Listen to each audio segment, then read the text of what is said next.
Ano ang civil service exam at bakit sobrang dami ng mga nagnanais na makapasa nito? Hello everyone, this is Janice De Hersey at sa video na ito ay i-explain ko po sa inyo kung ano po ang civil service exam.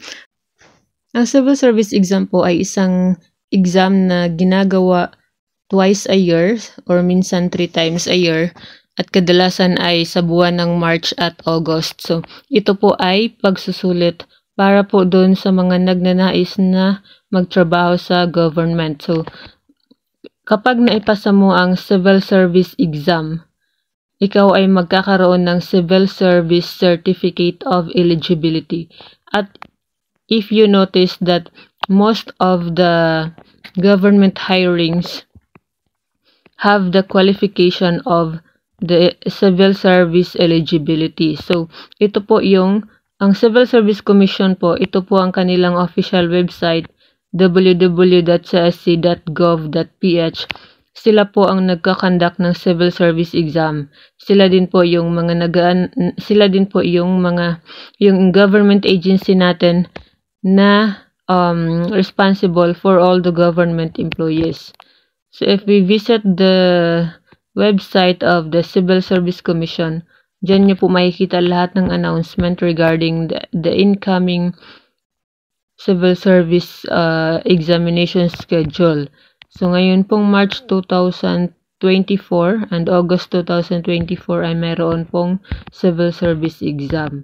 So, again, ang civil service exam po ay exam para makakuha ng Civil Service Certificate of Eligibility, which is magka-qualify po sa'yo para makapasok sa any government agencies.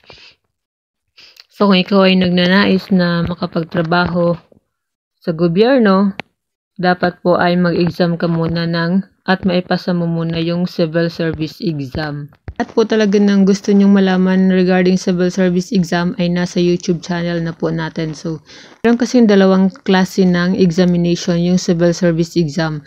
Merong sub-professional at merong professional level. So, same lang po yung requirements as long as you are 18 years old and above during the application.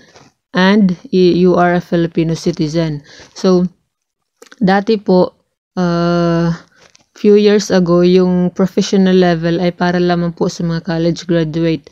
Pero ngayon po ay binago na po ng civil service at yung sub-prof at prof ay po pwede na po para sa lahat as long as you are 18 years old above, regardless of your educational attainment.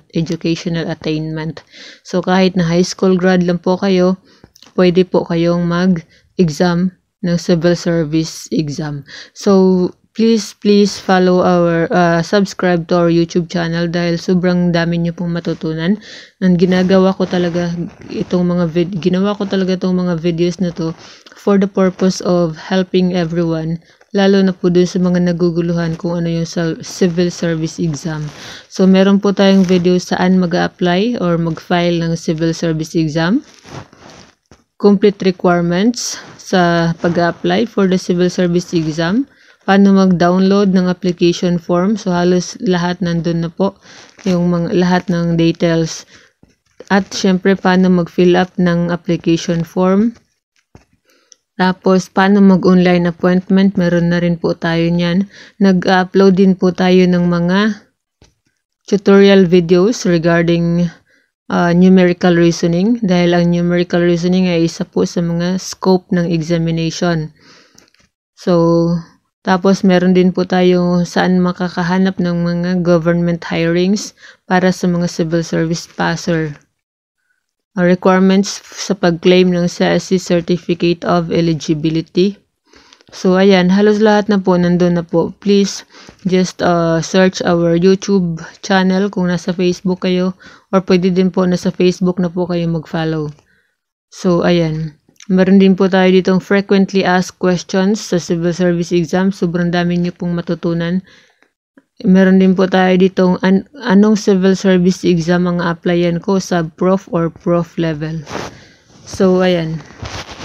So, I hope na naliwanagan po kayo kung ano po yung civil service exam. So, again, ito po ay isang exam na kailangan mong maipasa para magkaroon ka ng Civil Service Certificate of Eligibility, which is a requirement to enter a government position.